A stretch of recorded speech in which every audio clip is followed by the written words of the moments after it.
मौजूदा सिंध हुकूमत आईजी सिंध गुलाम नबी मेमन का तबादला क्यों करवाना चाहती है? आईजी सिंध ने खुलकर अपनी प्रेस कॉन्फ्रेंस में वो बातें बताई जिनके खदशात और शक व शुबहात पहले से मौजूद है। आईजी सिंध ने बेबसी का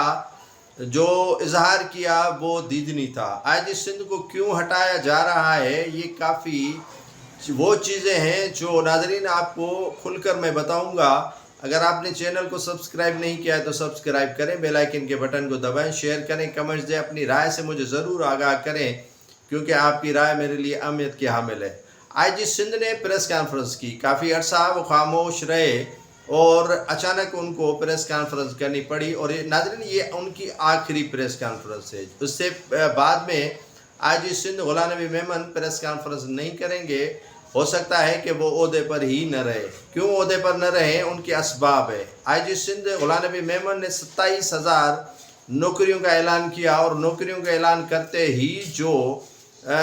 सिस्टम की माफियाज हैं वो चाह रही हैं कि ये नौकरियां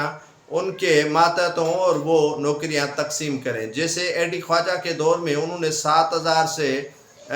अबो नौकरियां जो हैं वो सिंध के बाशिंदों को देने के बजाय जो बाहर से डोमिसाइल रखने वाले थे उनको दी और उनसे काफ़ी वो बरातें ली। और आसिफ अली जरदारी का ज़ाती तौर पर एडी ख्वाजा से जो इख्तलाफ रहा वो इसी बिना पर रहा कि नौकरियां जो हैं वो मेरिट पर दें और नौकरियां यहाँ के जो बाशिंदे हैं उनको दें। अब आईजी सिंध भी वही चाह रहा है कि यहाँ के डोमिसाइल रखने वालों को जो है वो नौकरियां दी जाएंगी और जो टेस्ट पास करेंगे उनको नौकरियां फराम कर दी जाएंगी। लेकिन आईजी सिंध के आगे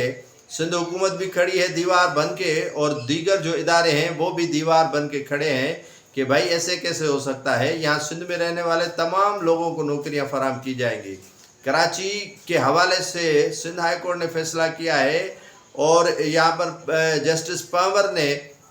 इतना तक रिमार्क्स दिए हैं कि सिंध की जो पुलिस है वो मुकम्मल नाकाम हो चुकी है, कंट्रोवर्शियल हो चुकी है, सियासी हो चुकी है। अगर यहाँ कराची के लोगों को मौके फराम किए जाएँ तो एक भी शख्स यहाँ कराची में रहने के लिए तैयार नहीं है और सिंध पुलिस सोई हुई है। तो ये जो असबाब हैं वो यही है कि एडी ख्वाजा के दौर में 7 से 8,000 और उसके बाद जितनी भी भर्तियाँ हुई हैं पुलिस में वो एक तो सियासी बिहार पे नहीं हुई है और वो जो नौकरियां दी गई हैं वो यहाँ के मकामी बाशिंदों को नहीं, बाहर के डोमिसाइल जो जहाँ की ज़िले इंतज़ामिया की जानिब से बनाकर दिए गए थे उन्हीं बिहार पर जो है वो उनको नौकरियां दी गई हैं और उनके लिए करोड़ों रुपए बटोरे गए थे बतौर रुश्वत और उनको नौकरियां दी गई हैं। अब वो हो क्या रहा है कि जो अफ़गानी बाशिंदे हैं या दीगर जो कबायली इलाकों से ताल्लुक़ रखने वाले बाशिंदे हैं उनको नौकरियां पुलिस में दी गई हैं और उनका क्रिमिनल रिकॉर्ड भी अपनी जगह पर मौजूद है। आपने देखा होगा कि ऐसे लातादाद पुलिस एहलकार जो हैं वो पकड़े गए थे जिनके हाथ मुलविस थे या वो क्रिमिनल एक्टिविटीज़ में इन्वॉल्व पाए गए थे और रंगे हाथों उनको पकड़ा गया था। और इसी तनाजुर में हाई कोर्ट ने ये रिमार्क्स दिए हैं कि सिंध पुलिस में एक तो वो भर्तियां की गई हैं जिनका रिकॉर्ड क्रिमिनल मिल रहा है, दूसरा वो सियासी पुष्टपनाही हासिल है उनको और सियासी तौर पर जो पुलिस है वो कंट्रोवर्शियल हो रही है और पुलिस का जो काम था वो छोड़कर सियासी वडेर की बोतार की सरदारी और दीगर जो वज़रा हैं उनके पीछे जाने को तरजीह दे रही हैं। तो सिंध पुलिस पर जो है वो काफ़ी उंगलियां उठ रही हैं। इस उंगलियों से बचने के लिए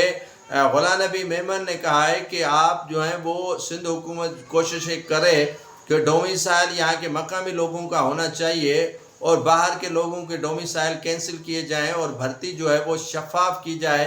11,000 पहले उन्होंने जो है वो इंटरव्यूज़ के लिए उम्मीदवारों को बुला लिया है, लेकिन वहाँ अक्सरियत उन लोगों की है जिनका सिंध से ताल्लुक़ ही नहीं है, जो माइग्रेट करके आए हैं और यहाँ पर जो है वो हज़ारों रुपए रुश्वत देकर डिप्टी कमिश्नर ऑफिस से उन्होंने डोमिसाइल बनवा के रखे हैं और वो पुलिस में भर्ती होने के लिए तैयार है। यहाँ तो एक हो रहा है कि KPK और दीगर जो सूबे हैं वहाँ से माइग्रेट करने वाले जो बेरोज़गार थे उनको यहाँ पर सेटल करने की कोशिश की जा रही है, जिस पर जो है वो गुलाम नबी मेमन ने मज़ामत करने का फ़ैसला किया है कि भाई ऐसे नहीं होगा, यहाँ के हक है यहाँ के नौजवानों का, बेरोज़गारों का کہ یہاں کے ہی باشندوں کو نوکری دی جائے. ایک تو اس پر مخالفت ہو رہی ہے مقتدر حلقوں کی اور سندھ حکومت پر دباؤ ہے کہ آئی جی کسی کام کا نہیں ہے. دوسرا جو عدالت نے پولیس کے لیے ریمارکس دی ہیں ان پر، اور تیسرا یہ تھا کہ جو شاہ نواز کمبھار کے قتل کے حوالے سے کمیشن اور رپورٹ جو ہے وہ تاحال ان کو ظاہر نہیں کیا گیا ہے اس پر. دوسرا یہ تھا کہ ڈی آئی جی جو سابق سکھر کے تھے پیر محمد شاہ ان کی اور سابق S S P Ghotki Hafeez Bugti کے درمیان جو تلخیاں یا تلخ کلامی ہوئی تھی اور اس میں کافی جو راز فاش کیے تھے حفیظ بگٹی نے، اس کو جو ہے وہ افشا کرنے کی کوشش کر رہے تھے آئی جی، لیکن اسے روکا گیا ہے کہ آپ اس معاملے کو ٹھنڈا رہنے دیں اور اس معاملے کو رفع دفع کریں. اسی لیے